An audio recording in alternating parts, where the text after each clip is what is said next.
Back at it, dude. The biggest and the baddest on the toughest treadmill in the whole wide world. We're here at Rich's house. We are going to do the annual VO2 max testing. We're going to check out some lactate threshold. I don't know if we're going to do metabolic to see if I've gotten fat in the off season. But guys, it's always good to start out your base and find out exactly where you're at so that now you can start to do the building blocks for the rest of the season, see where your holes are at, and see where you can improve so you can kick some serious ass. And that's what we're all about here at the Secret Lab.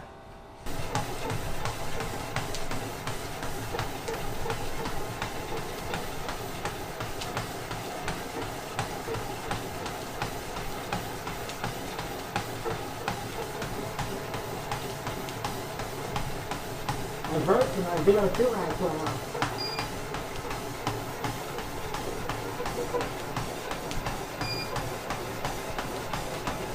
Attaboy. Now we're getting after some fat.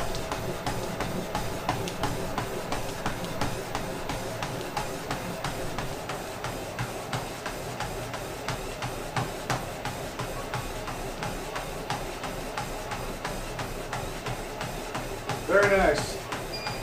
That's a buttload of fat right now. You're almost all fat. 135 beats per minute.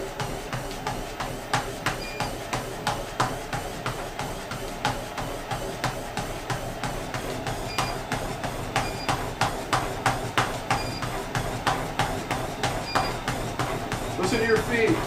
You need to hit them, land flat.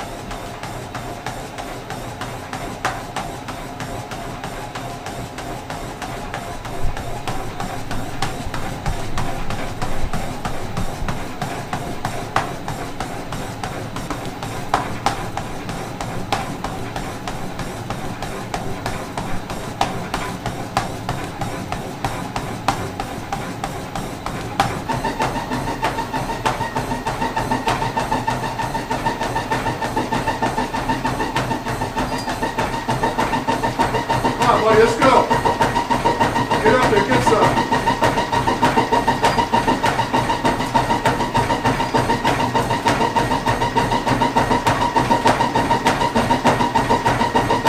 It's gonna pop, just keep working it. Keep coming, keep coming. There you go, 68.4. Let's get that number. Let's get that number. Come on, keep coming.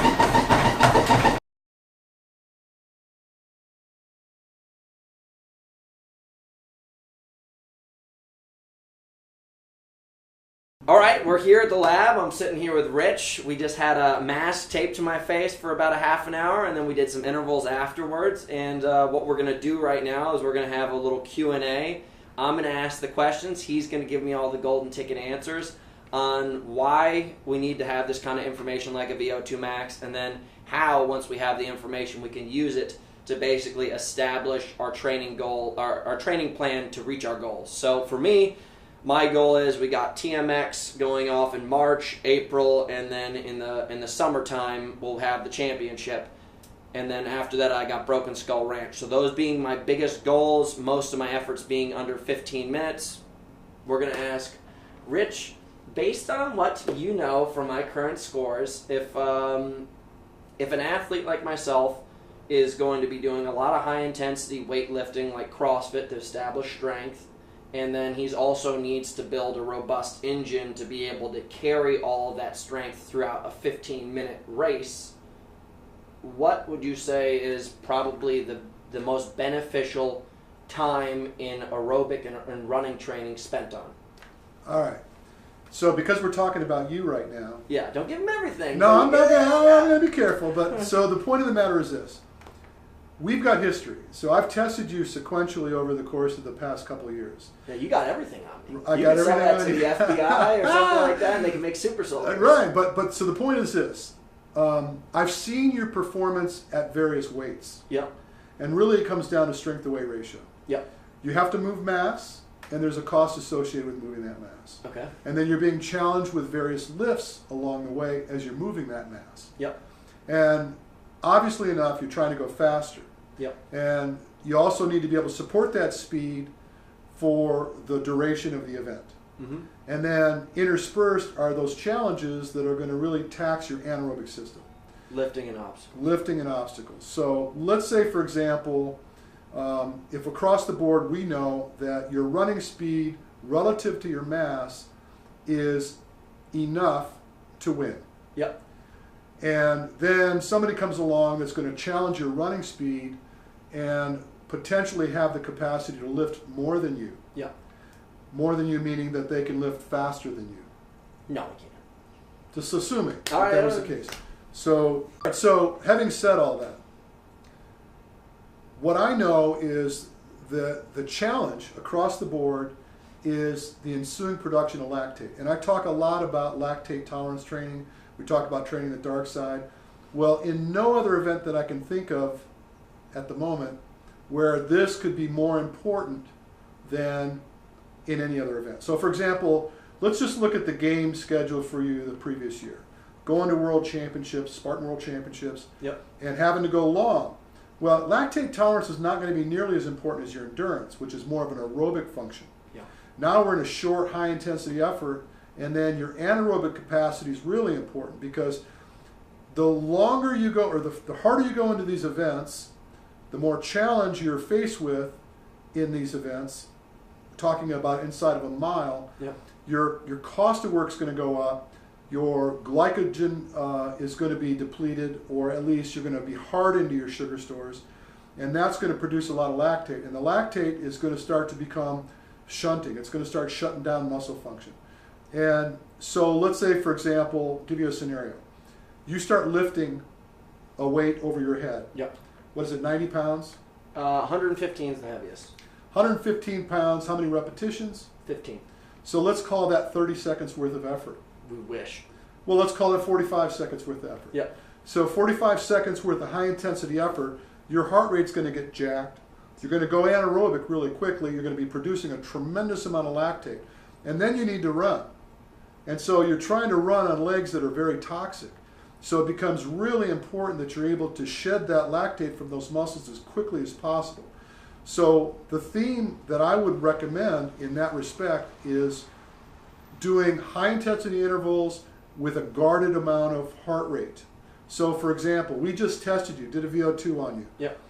And we also know what your mass is that we're moving Yep. going into the game this time as opposed to last year, as opposed to the previous year. Mm-hmm.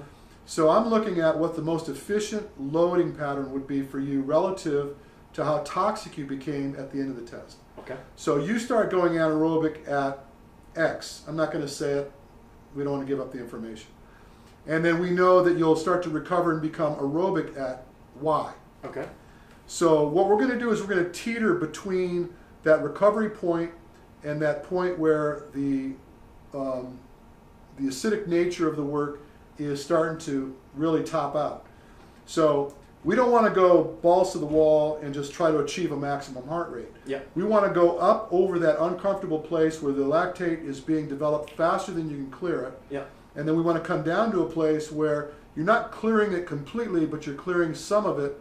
And then you start teaching your body to learn to adapt to the ensuing production of lactate and learn to rid it quicker. So when you establish that, let's say I have my lifts, and then I have, let's say I have 5 sessions of lifting weekly, and then I have 5 sessions of aerobic effort, or running efforts weekly.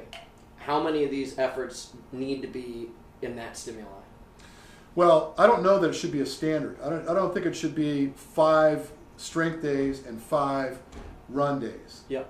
Or efforts, Yep. for lack of a better term. I think that what you need to do is look at the timeline. So we're talking about in February. Okay. We're talking about mid-February is the first event? No, first one is March 25th. Okay, so we're looking at March 25th. So we got basically 2.5, almost 3 months Oh yeah.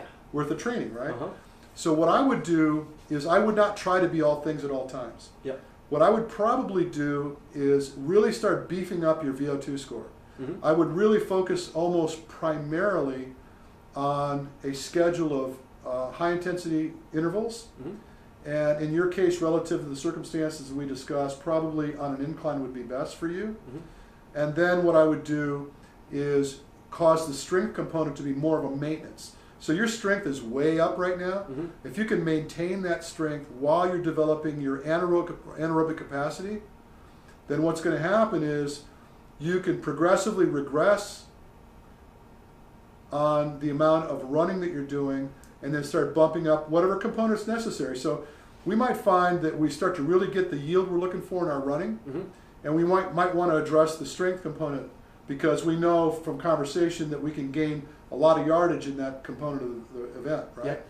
So we may shift towards that. Yep. But I wouldn't just cut it down the middle and say I'm going to spend half of my time doing strength training and half of my time doing run training, because you're probably not going to get any better at either. Yeah.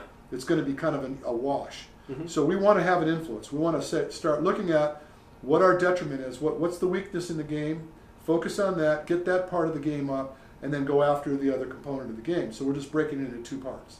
Yeah. But aerobic doesn't really enter into the equation. Aerobic to me in this regard would be recovery from work.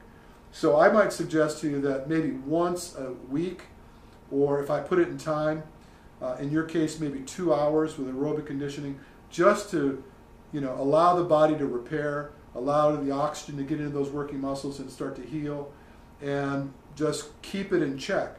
But for the most part, I would say it should be flipped. The majority of the work you should be doing should be anaerobic, and I like interval. I wouldn't do any steady state work over threshold, simply because the duration of the event's not long enough. Yeah. If you're getting 30 seconds worth of high intensity work with some recovery bouts like that over the course of the timeline. So if you're saying that the race is now going to take you 12 minutes, that workout shouldn't have to go past about 15 or 20 minutes when you're doing the intervals. Yeah. That makes sense? So you want more intensity, less duration. Absolutely. Okay. Not only save you, get you paid. That's right. We're all about winning titles. All right, guys. Well, that is our first login for this season. We'll have many more to come, and hopefully anybody who's tuning in, don't ask me, ask Rich for all the information. I'll just send you a goofy picture. There you go.